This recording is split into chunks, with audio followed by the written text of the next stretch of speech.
भारत को इस्लामिक राष्ट्र बनाने का जो कांग्रेस ने षड्यंत्र किया था वो ऑलमोस्ट संसद ने खत्म कर दिया। संसद के दोनों सत्रों में ये बिल निरस्त कर दिया गया, या इसमें ऐसे संशोधन कर दिए गए कि जो इसके जो वैसे लॉ थे जिससे भारत पूर्ण रूप से इस्लामिस्ट को दिया जाता, मुसलमानों को दिए जाने का जो प्रावधान थे वो खत्म हो गए। और बड़ा इसमें सस्पेंस था कि जनता दल यूनाइटेड, टीडीपी, ये अजीत सिंह हो गए, अजीत सिंह का बेटा जो है, ये लोग इसमें साथ देते या नहीं देते, या चिराग पासवान हो गया, जयंत सिंह जो है, ये इसमें साथ देते या नहीं देते, और अगर नहीं देंगे तो सरकार गिर जाएगी। लेकिन ऐसा कुछ नहीं हुआ और वो लोग अपनी जगह पर डटे रहे। उनको भी पता था कि इस बिल का साथ देने में मुसलमान साथ नहीं देंगे, इसके बावजूद उन्होंने किया, क्योंकि उनको लग गया है, उन्हें पता है कि जो गलत चीज़ है वो गलत है, चाहे वोट बैंक की राजनीति भी क्यों ना हो, लेकिन ये चीज़ गलत है। लेकिन संभावना तो ये थी कि ये कानून खत्म हो जाएगा। उससे बड़ी बात क्या है कि इस समय जो है संसद में, लोकसभा में जो काम अकेले अमित शाह करते थे विपक्ष की धुलाई करने का, राज्यसभा में वो काम सुधांशु त्रिवेदी ने मिलकर के किया। और ऐसा धोबी की तरह इनको जो है पछाड़ के पीटा, इन अनपढ़ों को, इन जो जिन्हें जानकारी नहीं है उनको ऐसी जानकारी दी और ऐसे व्यंग किए कि जो अपने में एक लंबे समय तक याद किया जाएगा। चाहे उसमें दिग्विजय सिंह का मामला क्यों ना हो, जब उसने कहा कि 26/11 आरएसएस का वो था, या ये जो शिवसेना है उसके उद्धव ठाकरे वाली, वो जिस तरह से इनके साथ खड़ी है उस पर भी व्यंग किया गया। इस तरह कई वो व्यंग किए गए जिसमें त्रिवेदी ने जो है, सुधांशु त्रिवेदी ने जो है एक उदाहरण दिए कि हम किन मुसलमानों के साथ हैं, हम राष्ट्रवादी मुसलमानों के साथ हैं, और ये जो विपक्ष है ये किसके साथ है। जहांगीर इसरत जहां हो गया और याकूब मेनन हो गया, ये जो यूपी के जो वो थे माफिया थे, ये लोग इनके साथ खड़े हैं। और हमारे जो है जो परंपरा, हम जो है एक से एक जितने उन्होंने साहित्य को दिखाए, पोइट दिखाए, शायर का नाम लिया, हम लोग उनके साथ खड़े थे, हम लोग वीर हमीद के साथ खड़े थे। तो ये बड़ा इंटरेस्टिंग वो था। तो मैंने इसके कुछ क्लिप उठा करके आप लोगों के सामने मैं पेश कर रहा हूँ, देखेगा, एंजॉय करेगा। और वैसे मैंने जो संकलन किया है जगह जगह से, वो आपके लिए एक यादगार रहेगा। अगर हो सके तो इसको डाउनलोड करेगा। धन्यवाद, मजा लीजिएगा ये उसका, इन दोनों की धोबी पछाड़ का, किस तरह से पछाड़ के इन्होंने पीटा। इन्हें किसी को कुछ पता नहीं है और इनको जो है बौद्धिक दिवालियापन को जनता के सामने लाए। हालांकि आज इसके खिलाफ ये सब कर रहे हैं, मुस्लिम संगठन सड़कों पर आ गए, आने दीजिएगा। अब इस जो एंटी सीए को हुआ था वो स्थिति अब नहीं आएगी। धन्यवाद, जरा आप वॉच करेगा। धन्यवाद। सभापति महोदय, इस वक्त ने कई अद्भुत नजारे दिखाए। इस्लाम में जो काफिर से ज्यादा मुशरिक और शिर्क को बुरा माना गया, नहीं जो भगवान को माने ही नहीं।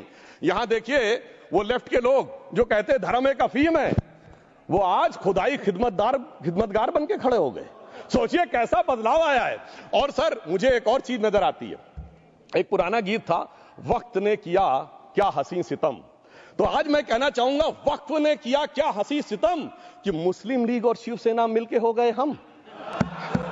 और मैं सभापति महोदय, तमिलनाडु से ही डॉक्टर एपीजे अबुल कलाम थे, और मैं सारे सदन से कहना चाहूंगा, डॉक्टर कलाम का नमाज जनाजा और याकूब मेनन का नमाज जनाजा एक ही दिन हुआ। कितने लोग याकूब मेनन के नमाज जनाजा में गए और कितने डॉक्टर कलाम के नमाज जनाजा में गए? डॉक्टर कलाम मेमोरियल पे कितने लोगों की फोटो है, दिखाएं मुझे, सोशल मीडिया पे पोस्ट की हो। मगर अफजल हालात का मारा था, आपके एक मंत्री का ऑफिशियल ट्वीट है, वो इस सदन के सदस्य नहीं, तो मैं नहीं बोल रहा हूं। याकूब मेनन की जुडिशियल किलिंग हुई, आपके एक नेता का, मिनिस्टर का ऑफिशियल ट्वीट है, सदन के सदस्य नहीं है, इसलिए नहीं बोल रहा हूं। और सर 26/11 आरएसएस ने कराया, सदन के सदस्य बैठे हुए हैं, हाफिज साहब और सुनिए जाकिर नायक शांति का मसीहा सदन में सदस्य बैठे हुए हैं। सर किसने जोड़ा? मैं नहीं कह रहा हूं जोड़ा, हमने किससे जोड़ा मैं बताना चाहता हूं। मैं अपनी बात, सर मैंने नाम किसी का नहीं लिया। सर आपने उड़ता तीर क्यों पकड़ लिया? सर मैंने नाम नहीं लिया, उड़ता तीर क्यों पकड़ लिया? सर मैं पूछना चाहता हूं एक और बात। सर एक सैयद इब्राहिम रसखान हुए हैं, बहुत बड़े कृष्ण भक्ति के कवि। सर जिन्होंने क्या लिखा, उन्होंने कहा मेरा अगला जन्म हो तो भी मैं कृष्ण भक्ति बनना चाहूंगा, मनुष्य बनूं तो ग्वाल बाले के रूप में और पशु बनूं तो गाय के रूप में। उन्होंने कहा मानुष हो तो वही रसखान, बसों ब्रज गोकुल गांव के ग्वारन, जो पशु हो तो कहा बस मेरो चरो नित नंद की धेनु मजारन। सर उन्होंने कहा गायों के बीच में नंद बाबा की गायों में जन्म लेना चाहूंगा।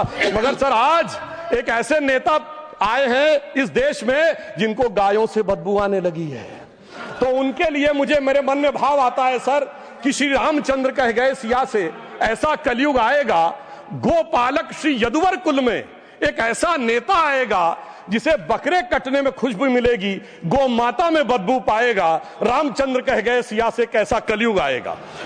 ये एक बड़ी सिंपल सी बात है जो अभी माननीय नड्डा जी ने भी कहा। दुनिया के तमाम मुस्लिम देश बता दिए, इस्लाम की धर्म स्थली सऊदी अरब, सबसे बड़ा मुस्लिम देश इंडोनेशिया, जहां खलीफत रही वहां टर्की, और यहां आईएसआईएस का इलाका, वहां इराक और सीरिया, वहां कहीं भी कुछ भी नहीं है ऐसा, फिर भी हमारे यहां क्यों है कैसा। तो मैं कहना चाहूंगा सभापति महोदय, एक हिंदी में कहावत होती है, नया मुल्ला प्याज ज्यादा खाता है, परंतु यहां तो जो गैर मुल्ला प्याज बहुत खा रहा था और इतना खा रहा था कि आंसू निकल रहे थे गरीब मुसलमान के भी और देश के भी। इसलिए मैं कहना चाहता हूं सभापति महोदय, अगर छोड़ दीजिए भारत की बात करिए तो क्या ऐसी कोई शक्ति सिखों के पास है, ईसाइयों के पास है, यहूदियों के पास है, पारसियों के पास है? नहीं है। छोड़ दीजिए, इस्लाम के अंदर आइए। अगर इतना भाईचारा है तो ये सुन्नी वक्फ बोर्ड और शिया वक्फ बोर्ड अलग क्यों है मेरे भाई? जमीन पे एक दूसरे पे एतबार नहीं है, सिर्फ सियासत के लिए साथ में आने की बात है। ये भी जरा सोचने की बात है। और जो अकलियतों में भी अकलियत है, आगा खानी है, बाकी है, जो बोहरा है, उनकी तो कोई गिनती नहीं है। हमारी सरकार ने पहली बार मुस्लिम समाज के अंदर भी ईमानदारी से सबको समान प्रतिनिधित्व देते हुए एक नई सुबह के नए वक्त का आगाज किया है। इसके लिए मैं सरकार को बधाई देना चाहता हूं। इसलिए मैं कहता हूं मुस्लिम पॉलिटिक्स की सोच क्या थी, हमने किन मुसलमानों का साथ दिया है, मैं बताना चाहता हूं सर। वीर अब्दुल हमीद की शहादत की 50वीं वर्षगांठ 2015 में हुई। प्रधानमंत्री मोदी जी ने उनके पूरे परिवार को और उनकी पत्नी को बुला के सम्मानित किया, और इन लोगों ने उस यासीन मलिक को, जिसके ऊपर 3 एयरफोर्स के ऑफिसर्स को हत्या करने का आरोप था, वो प्रधानमंत्री आवास में। सर साफ दिखाई पड़ता है कौन किसके साथ खड़ा हुआ है, कौन किस तरह के मुसलमान के साथ खड़ा हुआ है। माननीय सदस्य लोग ये कह रहे हैं कि हमारे सदस्य नहीं है यहां पर, जो हमारे साथी हैं। लेकिन अध्यक्ष महोदय मैं ये कहना चाहता हूं, अध्यक्ष महोदय मैं ये कहना चाहता हूं, ये जो बिल लाया जा रहा है, भारतीय जनता पार्टी में एक मुकाबला चल रहा है। भारतीय जनता पार्टी के अंदर मुकाबला चल रहा है कि खराब हिंदू कौन बड़ा है। और ये बात अध्यक्ष महोदय मैं ऐसे ही नहीं कह रहा हूं। जो पार्टी ये कहती हो कि दुनिया की सबसे बड़ी पार्टी है, अध्यक्ष महोदय वो अपना राष्ट्रीय अध्यक्ष नहीं चुन पाए अभी तक।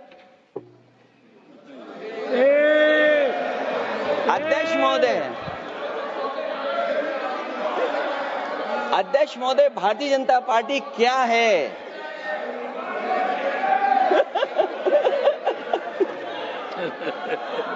जी मैं अखिलेश जी ने बहुत हंसते हंसते कहा है, इसको हंसते हंसते जवाब देना। इस सामने जितनी पार्टियां हैं उनका राष्ट्रीय अध्यक्ष उन 5 लोगों को ही चुनना है परिवार के।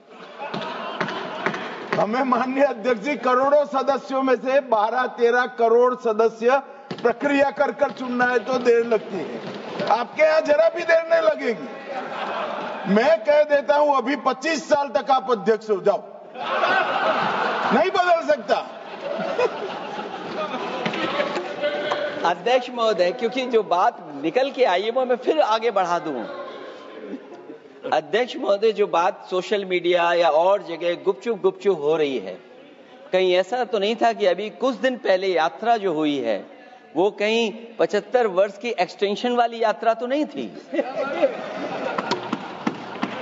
अध्यक्ष महोदय मनोज झा जी ने बहुत सारी बातें बोली थी, एक प्यास की बात बोली थी, उन्होंने उड़ीसा के ग्राहम स्टोन्स का जिक्र किया था, तो उसमें तो कांग्रेस की सरकार सीबीआई की इंक्वायरी नहीं कर पाई थी। मगर जब ताजमहल का उल्लेख आता है सभापति महोदय, तो एक प्यास मुझे याद आ जाती है। जब शाहजहां जेल में था और दूर से उस ताजमहल को देखता था और उसे सिर्फ एक सुराही पानी मिलता था और उसने औरंगजेब से कहा एक सुराही पानी और भिजवा दो, तो जानते उसने मना कर दिया। तो दुखी होकर शाहजहां ने फारसी में लिखा, ए पिसर तू अजब मुसलमानी, जे पिदरे जिंदा आप तरसानी, आफरीन हिंदुआन सदबार, जे देहंद पिदरावा मुर्दा देवम आप। मतलब तू कैसा मुसलमान है जो जिंदा बाप को पानी के लिए तरसा रहा है, तुझसे तो आफरीन 100 बार उन हिंदुओं को है जो पितृपक्ष में मरे हुए बाप को भी पानी देते हैं। और सभापति महोदय, मैं बताना चाहता हूं कि ये हमने ईमानदारी से मुस्लिम समाज के कल्याण के लिए बात की है, क्योंकि एक तरफ खड़ा हुआ है ईमानदार मुसलमान जो शराफत के साथ ईमान को गले से लगाए हुए हैं, और दूसरी तरफ कुछ चंद सरमाएदार हैं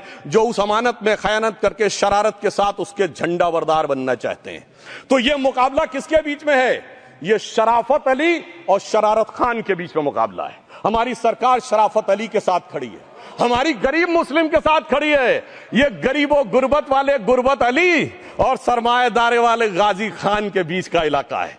मगर मैं कहना चाहता हूं महोदय, एक बात मैं बहुत स्पष्ट रूप से कहना चाहूंगा, इन जरूरतमंद मुसलमानों की लड़ाई के लिए मैं कह सकता हूं कि ये गरीब मुसलमानों के दिल की कसक और कट्टरपंथी वोट के ठेकेदारों के मन की ठसक के बीच में हमारी सरकार ने उस कसक का साथ दिया है, जिसके लिए मैं मानता हूं गरीब और पसमानदा मुसलमान निश्चित रूप से उनका आभारी होगा। तमाम तारीख गवाह है, अगर मैं इसमें बहुत डिटेल में जाऊंगा तो सदन का बहुत सारा वक्त जाएगा, परंतु मैं एक बात यह कहना चाहता हूं कि जब इतना ज्यादा आगे बढ़ गया तो फिर कोर्ट ने आगे इंटरवेंशन करना शुरू किया। मैं डिटेल में नहीं जाना चाहता हूं। अभी कार्तिकेय शर्मा जी ने बहुतों ने बोला सैयद फैसल का case versus union of government, Allahabad high court के केस को कहा, मगर Bashir versus state of West Bengal case में उन्होंने बहुत क्लियर कट कहा है कि waqf is not a religious denomination in accordance with Article 26 of the Constitution, so the matter relating to the restricting the economic, financial, political and other sectoral activities that may be associated with religious practice under Article 25(2)(a) of the Constitution can be regulated by the state.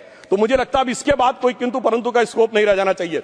परंतु उसके बाद भी सभापति महोदय, जो कानून को न माने, जो कहे संविधान को नहीं मानेंगे, और जो ये कहे कि साहब अदालत के आदेश को भी नहीं मानेंगे, तो फिर इसका मतलब उसके मन में तो एक ऐसी बादशाही आ गई है। इसके लिए मुझे सभापति महोदय, वो पुरानी वाली फिल्म अगर लोगों को याद हो तो मुगले आजम का वो सीन याद आता है कि जब अकबर ने अनारकली को कैद कर लिया तो सलीम कहता है जब्त मैं करूं जिसकी की जमीन वीरान हो गई है, जब्त वो न करे जिनके सिर्फ शौक के बाद चाहत को ठेस पहुंची है।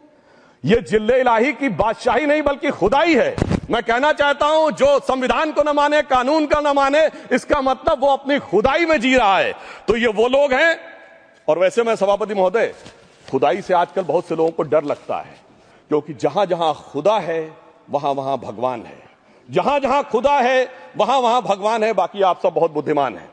अब मैं ये भी बात कहना चाहता हूं, और वैसे आखिर में उस अनारकली को कैद से छुड़ाने के लिए सलीम का एक हिंदू साथी दुर्जन सिंह ही आया था। मैं कह सकता हूं कि वक्फ की इस मुकद्दस जमीन को अगर कैद करके रखा है तो उन चंद लोगों ने जिनके दिमाग आज भी उन चीजों में भरे हुए हैं कि कोई समझता हम तो किसी जमाने में हुक्मरान वक्त थे, कोई कहता हुजूर नवाब थे, कोई कहता बादशाह आलमगीर थे, कोई कहता है बादशाह गाजी जिंदा पीर थे।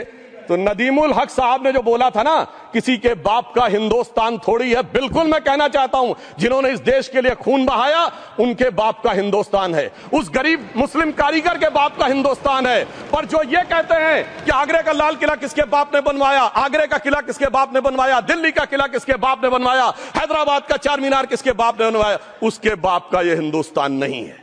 और उसके बाद भी जो आप करना चाहते हैं, अगर इस रास्ते में आप कांटे बिछाना चाहते हैं, तो उनके लिए एक लाइन कहना चाहता हूं सभापति महोदय, तेरी तमन्ना है पर हम खार न बोने देंगे, खार कांटों को कहते हैं, तेरी तमन्ना है पर हम खार न बोने देंगे, तुझे हम राह की दीवार न होने देंगे, तू सबको रौंद कर आगे जो निकलना चाहे हम तेरी इतनी भी रफ्तार न होने देंगे।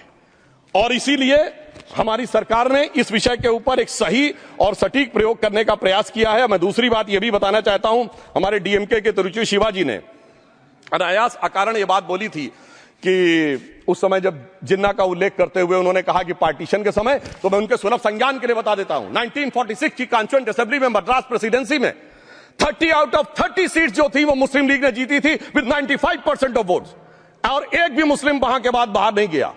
इसलिए मैं ईमानदारी से कहना चाहता हूं, फैक्ट को समझिए।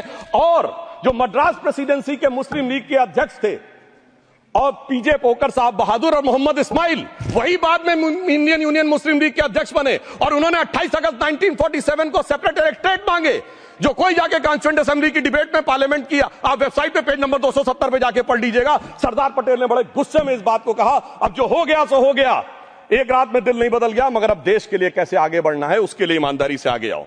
और खैर, मैं अंबेडकर जी और पटेल जी के बहुत सारे वो कोट कर सकता हूं, सारी बातों को छोड़िए। मगर अफसोस की बात यह है सर कि अभी मनोज झा जी ने बोला था हम में से कोई शक है, कोई हूण है और ये करिए। अरे भैया, जमाने चले गए, अब जेनेटिक सीक्वेंसिंग का जमाना आ गया है।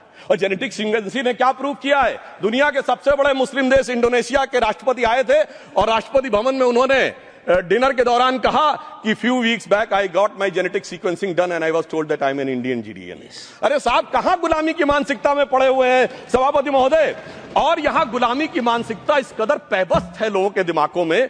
किसी सदन के एक सदस्य यहां विराजमान है, वो उस समय महाराणा सांगा का उल्लेख कर दिए। मैं ईमानदारी से कहता हूं, एक भी इंडियन सोर्स में इसका उल्लेख नहीं है, सारे के सारे फॉरेनर्स और लुटेरों के सोर्स में उल्लेख है। इसीलिए मैं कहता हूं, ये गुलामी के जिन्होंने गुलाम बनाया उनके सोर्सेस पे यकीन न करिए। और वैसे थोड़ा सा आउट ऑफ कॉन्टेक्स्ट हो तो ये भी बोल दूं, हमारे सदन के बहुत सदस्यों को नहीं पता होगा, अलेक्जेंडर के आक्रमण का किसी भारतीय सोर्स में कोई उल्लेख नहीं है, पोरस नाम के किसी राजा का उल्लेख नहीं है, सिर्फ और सिर्फ ग्रीक में है। इसलिए गुलामी की मानसिकता से बाहर निकलिए, तब इन चीजों को आप सही ढंग से समझने में सफल होंगे। मेरा अब यह भी अनुरोध अपने सदस्यों के साथ है। 26/11 आरएसएस ने कराया, सदन के सदस्य बैठे हुए हैं, हाफिज साहब और सुनिए, जाकिर नायक शांति का मसीहा सदन में सदस्य बैठे हुए हैं। जो माननीय सदस्य ने भी मेरे बारे में भी कहा है, मैं उनके निंदा करता हूं। माननीय सदस्य सुधांशु जी ने दिग्विजय सिंह का नाम नहीं दिया, अब वो खड़े होकर कहे मेरे बारे में कहा, इससे साबित हो गए। और अभी भी मौका है, आपने नहीं कहा है कि 26/11 के हमले में आरएसएस का हाथ था, तो अभी खड़े होकर माइक चालू कराकर बुलवा दीजिए माननीय। और आपत्तिजनक बात है, मैंने ये बात कभी नहीं कही है, ये आप लोगों का प्रचार है। मेरी गृह मंत्री जी, आप वहां पर जब गृह मंत्री थे, जब दंगे हुए थे, तो आप लोगों का क्या रोल था, ये जन जाएगा मिनिस्टर। इनको मेरा हुआ ऐसा है कि मैं ही दिखाई पड़ता हूं। आपकी सुनिए, अब सुनिए ना दिग्विजय सिंह, सुनिए, 1 मिनट सुनिए। दंगे शांत होने के बाद 18 महीने के बाद मैं गृह मंत्री बना, दंगा हुआ तब मैं गृह मंत्री नहीं था।